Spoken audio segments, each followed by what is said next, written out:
The creature stood 12 feet tall, its obsidian scales rippling with each breath, yellow eyes scanning the forest floor with predatory intensity.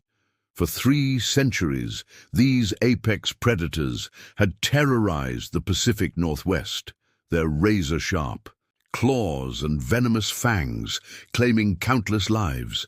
Military forces had failed to eliminate them, and settlements had been abandoned to their relentless hunts. But Elena wasn't here to fight. She was here to understand. The Shadow Claw's massive head turned toward her hiding spot, nostrils flaring. Elena's breath caught as those ancient eyes locked onto hers through the undergrowth.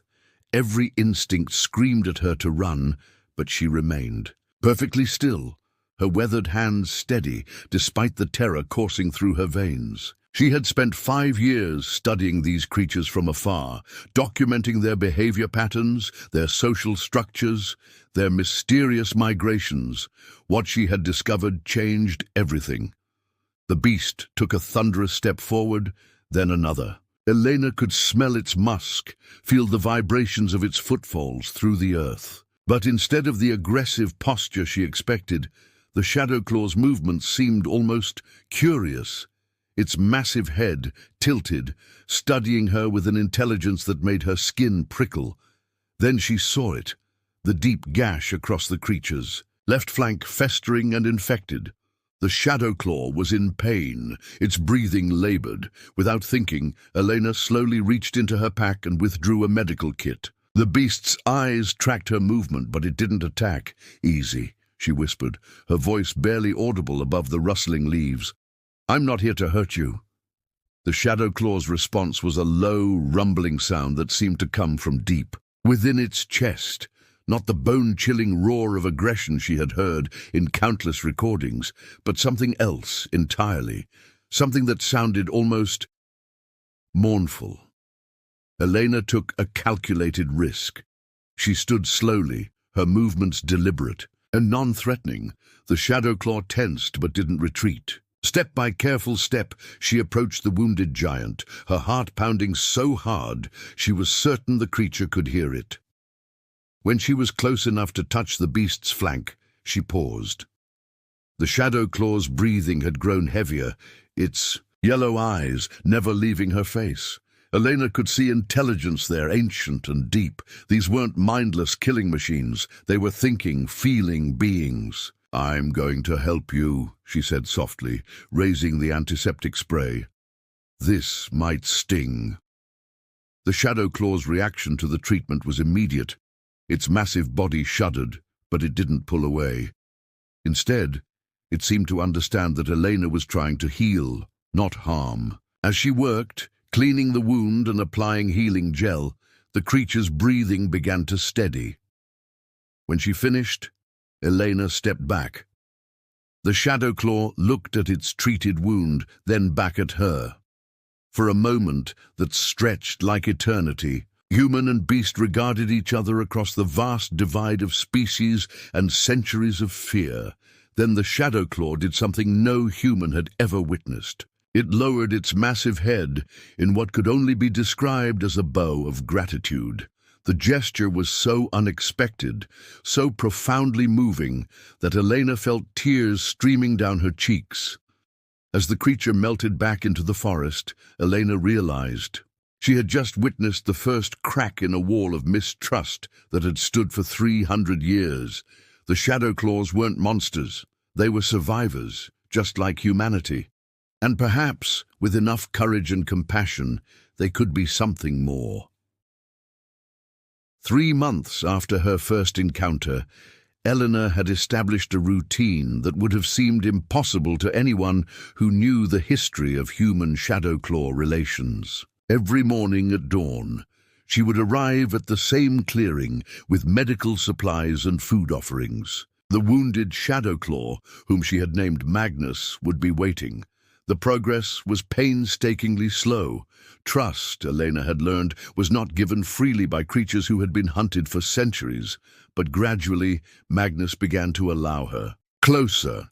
He would let her examine his healing wound, accept the dried fish she brought, and even permit her to take measurements and photographs for her research. Dr. James Chen, her research partner, had been skeptical until he witnessed the interactions. Himself, "This defies everything we know about predator behavior," he murmured, adjusting his recording equipment as Magnus allowed Elena to clean dirt from a scratch on his leg. "The aggression response should be triggered by human proximity, not whatever this is." "Maybe we never understood the aggression in the first place," Elena replied, gently working around Magnus's massive claws. "Look at his body language, James. He's not defensive anymore. He's peaceful." Indeed, Magnus's entire demeanor had transformed. The rigid tension that had defined their early encounters had melted away, replaced by an almost cat-like relaxation. He would sometimes emit that low, rumbling sound Elena had first heard, a sound she now recognized as contentment. The breakthrough came during their 4th month together. Elena was photographing the patterns on Magnus's scales when she heard a sound that made her blood freeze, the distinctive whistle of a shadow claw in distress. Magnus's head snapped up, his peaceful demeanor instantly replaced by urgent alertness. Without hesitation, he began moving toward the sound, glancing back at Elena with an expression she could only interpret as an invitation to follow. Despite James's protests, she did. They found the source of the distress call, trapped in an old logging pit, a juvenile shadow claw, barely half Magnus's size, with a broken leg and unable to climb out. The young creature was in agony, its cries echoing off the pit walls. Elena watched in amazement as Magnus approached the edge and began making a series of complex vocalizations. He was communicating with the trapped juvenile, calming it. Then he turned to Elena, his yellow eyes urgent and pleading. The message was clear. Help! Elena's medical training kicked in. She rappelled into the pit, her hands shaking as she approached the injured juvenile. But Magnus's presence seemed to calm the young predator, and it allowed her to examine the break and set a temporary splint. Getting the juvenile out of the pit required all 3 of them working together. Magnus anchored the rope while Elena and James hauled the young shadow claw to safety. When it was over, the juvenile looked at Elena with the same expression of gratitude she had seen in Magnus's eyes months earlier. That evening, as Elena treated the juvenile's leg properly, she noticed movement in the trees around them. Other shadow claws were watching. Magnus's family group. They had been summoned by his calls, and now they were witnessing something unprecedented, a human healing one of their own. "Elena," James whispered, his voice filled with awe. "Do you realize what's happening here?" She did.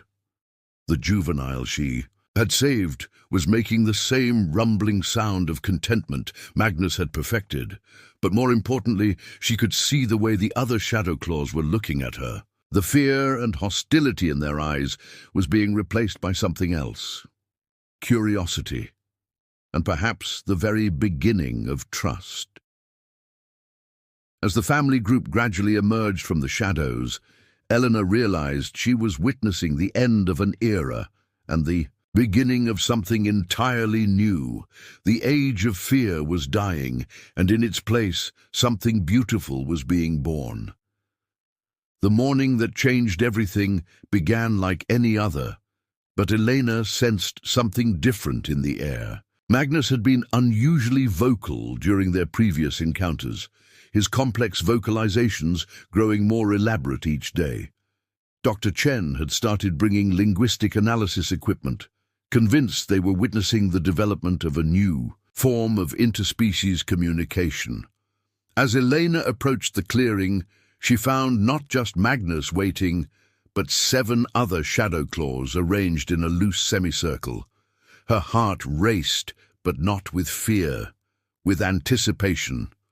Magnus approached her, with what she had learned to recognize as his greeting gesture, a gentle lowering of his massive head. But today was different. Today, Magnus made a new sound, a series of clicks and whistles that seemed almost musical. The other Shadow Claws responded in kind, their voices joining in a harmonious chorus that made Eleanor's skin tingle with emotion. "They're singing," she whispered into her recorder. "James, they're actually singing." The song, for that's what it was, told a story. Elena couldn't understand the words, but she could feel the emotion behind it. It spoke of pain, of loss, of countless years of fear and conflict. But it also spoke of hope, of healing, of a small human who had dared to touch a wounded giant. With kindness instead of violence. When the song ended, Magnus approached Elena and did something that made her gasp. He gently touched her shoulder with one massive claw, then gestured toward the other Shadow Claws. He was introducing her to his family. One by one, they came forward. There was Nyx, Magnus's mate, her scales a deep purple-black that seemed to absorb light.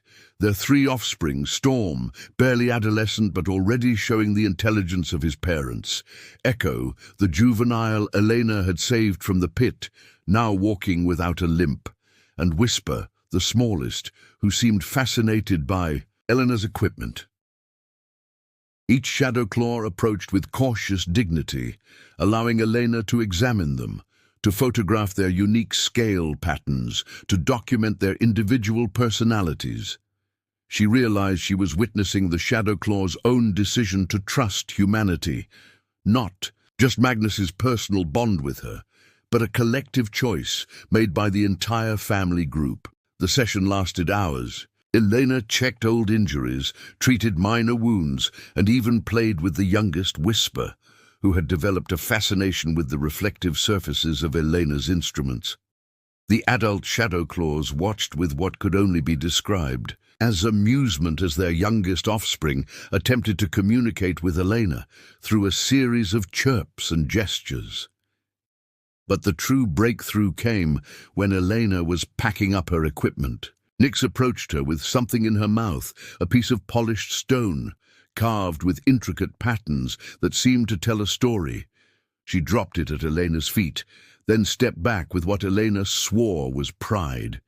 "It's a gift," Elena breathed, carefully picking up the stone. The carving was incredibly detailed, showing what appeared to be a human figure standing beside a Shadow Claw.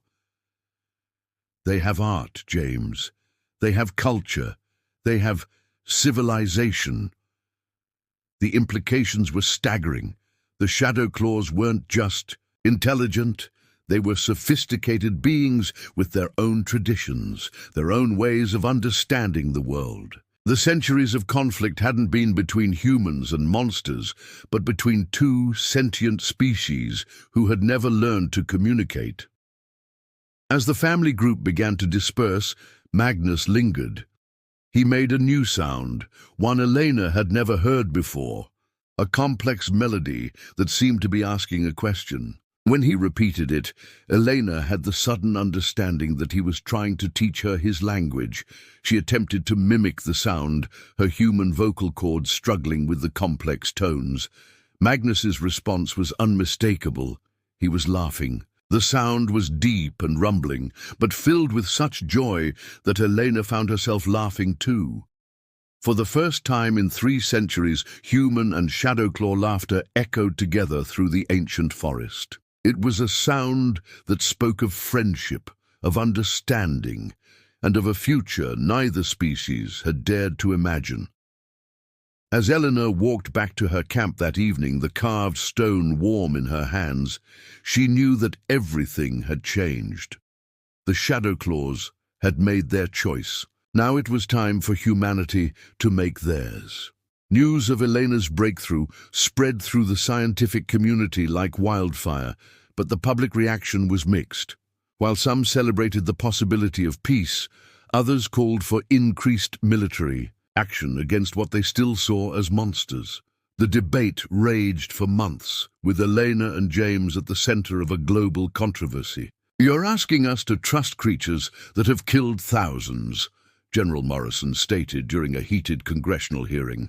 "How do we know this isn't just some elaborate hunting strategy?" Eleanor stood before the assembly, the carved stone From Nyx, heavy in her pocket. Because they've had countless opportunities to harm us, and they've chosen not to.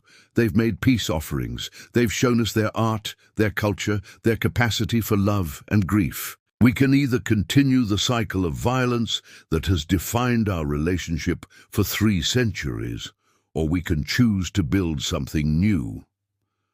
The turning point came from an unexpected source. Dr. Sarah Reeves, a linguist from Oxford, had been analyzing the recordings of Shadowclaw vocalizations that Elena and James had collected. Her findings were revolutionary. The Shadowclaws have been trying to communicate with us all along, she announced at a press conference that captivated the world. What we interpreted as aggressive roars were actually attempts at diplomatic contact. They've been trying to negotiate peace for decades, but we never understood their language. The revelation changed everything. Dr. Reeves worked with Elena and the Shadowclaw family to develop a basic translation system. The first translated message from Magnus was heartbreaking in its simplicity. Why do the small ones fear us? We only want to live in peace. As word spread, other Shadowclaw communities began emerging from hiding. They had been watching Elena's work, and now they wanted to make contact too. Each family group had its own story of loss and hope, its own desire for peace. The transformation wasn't immediate. Centuries of mistrust couldn't be erased overnight, but gradually, carefully monitored meetings began taking place. Shadowclaw elders met with human diplomats. Children from both species played together under watchful eyes. Artists collaborated on projects that bridged the gap between human and Shadowclaw culture. The most moving moment came when Echo, the juvenile Elena had saved, approached a group of human children visiting the research site. He was carrying a small object, a hand-carved wooden figure of a human. When he presented it to a young girl named Amy, she responded by offering him her favorite drawing of a Shadowclaw. The exchange was simple, but its impact was profound. For the first time, a Shadowclaw and a human child had shared gifts not as enemies, but as friends. Magnus had become something of a celebrity, his gentle nature and obvious intelligence changing public perception one interview at a time. He had learned to use simple human words, and his favorite phrase was "Friend Elena." When he spoke those words, his deep voice rumbling with affection, even the most hardened skeptics found their hearts softening. The Shadowclaws began sharing their knowledge with humanity. They were master craftsmen, their claws capable of incredibly detailed work. They understood the forest ecosystem in ways that revolutionized human environmental science. They had medicines derived from plants that could heal wounds and fight diseases. In return, humans shared their own knowledge.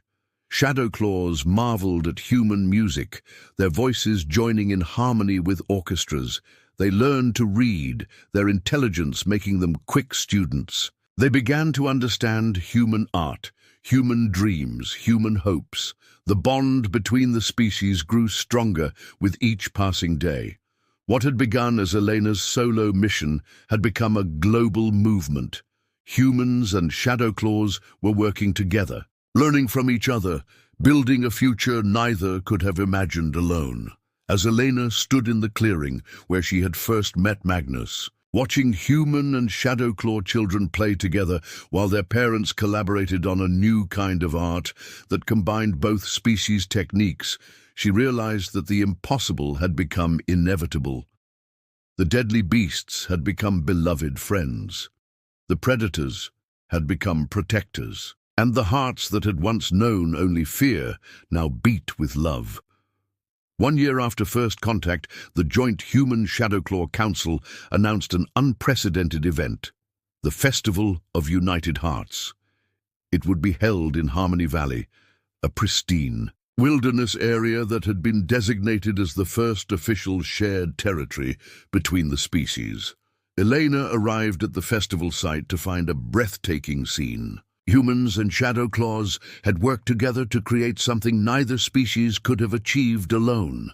enormous, crystalline structures carved by shadow-claw claws and lit by human technology rose from the valley floor like frozen music.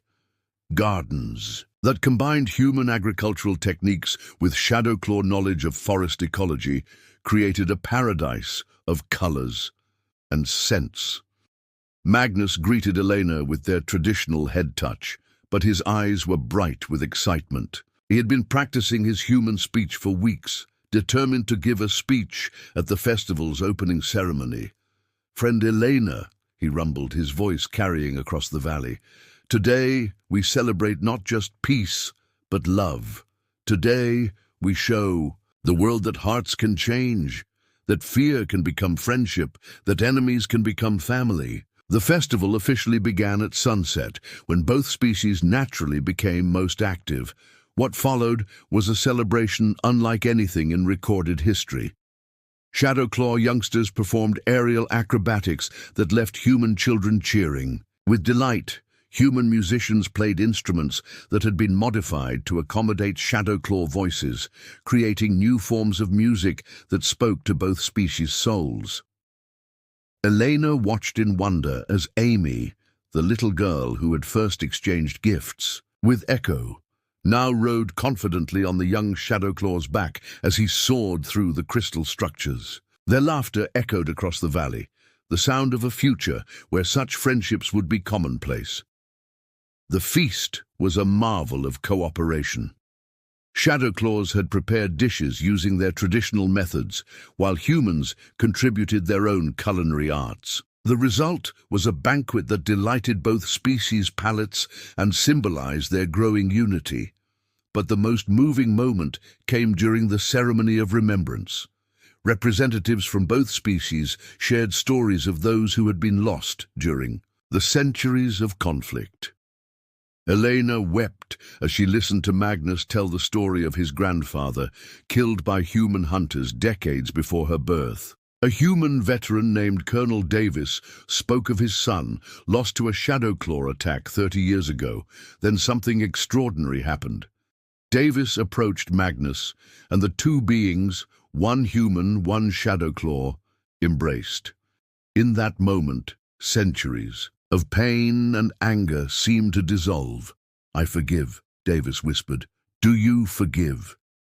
Magnus's response was a sound that needed no translation, a deep, harmonic note that spoke of peace, of healing, of love, conquering fear.